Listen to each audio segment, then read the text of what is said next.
Stori sydd gen I fan hyn o'r enw Cwtsh, gan David Melling, ar Addasiad Cymraeg gan Gill, Saunders, Jones.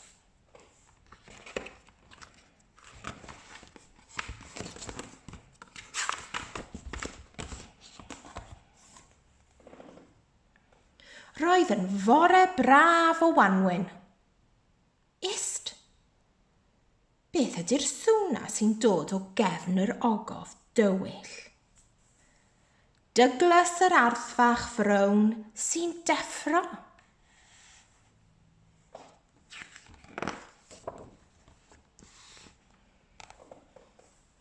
Dwi eisiau Cwtsh, meddai Douglas. Felly, dyma fo'n tynnu ei pyjamas, brwsio'i wallt, rhoi sgarff amdano a mynd i chwilio am Cwtsh.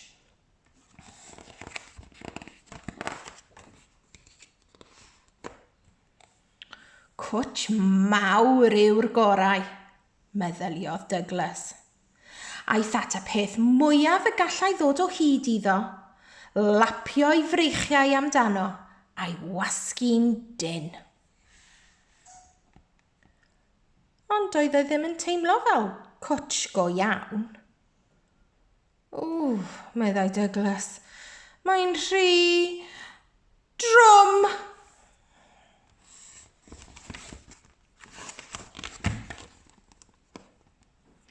Cwtsh tal yw'r gorau, meddyliodd Douglas.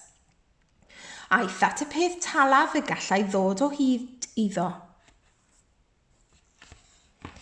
Rhoddodd Cwtsh i'r gwaelod, Cwtsh i'r canol, a Cwtsh mor uchel ac y gallai estyn. Ond doedd hynny ddim yn teimlo'n iawn. Roedd y pren yn arw.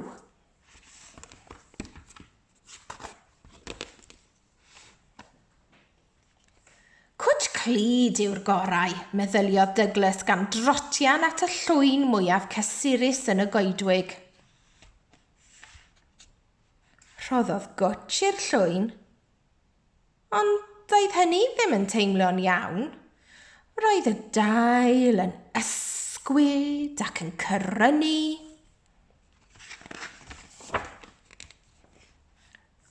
A rhedodd y llwyn i ffwrdd.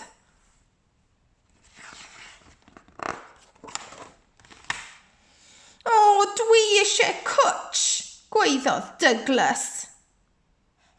Na, brefodd y defaid, rydyn ni'n rhy brysur.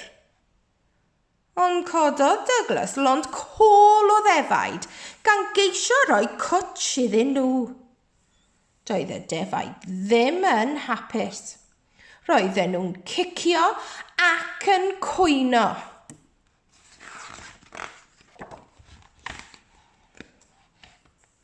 Druan o Douglas. Pam na allai I ddod o hyd I Cwtsh, gofynnodd? Pan fydda I eisiau Cwtsh, mi fydda I'n eistedd ar y goeden, meddai'r dylluan ddoeth.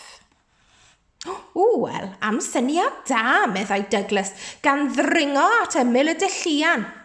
Ond, cyn pen dim, roedd mewn trafferth mawr.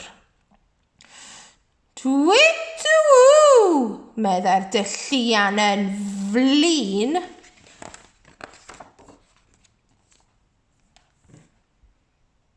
Dim ond Cwtsh o'n I isio, meddai Douglas gan snwffian yn drist.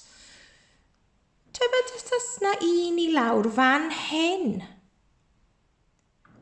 Teimlodd rhywbeth blewog a chlustiau hir. Dim ond fo'n rhoi plwc sydyn iddo. Doedd y gwningen fach ddim eisiau Cwtsh, meddai Douglas gan snwffian yn drist.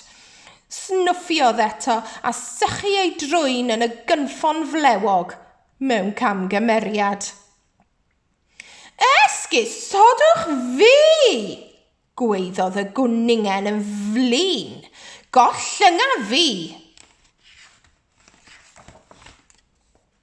Ond dwi eisiau Cwtsh, meddai Douglas, a dwi'n methu dod o hyd i un yn un man. O, dwi'n gweld, medda'r gwningen yn garedig, tyrd efo fi. Gafaelodd ymhawen Douglas a mynd o fo am dro.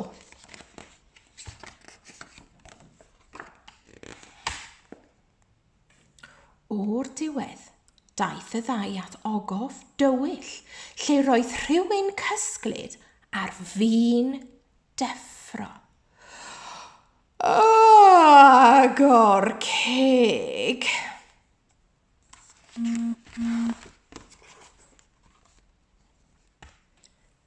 Dyma Douglas yn specian i mewn i'r ogof. Teimlai rhywsut ei fod yn adnabod y rhywun oedd y tu mewn yn dda iawn. Cwtsh, gofynnodd Douglas, gan rhedeg fel y gwynt at Mam.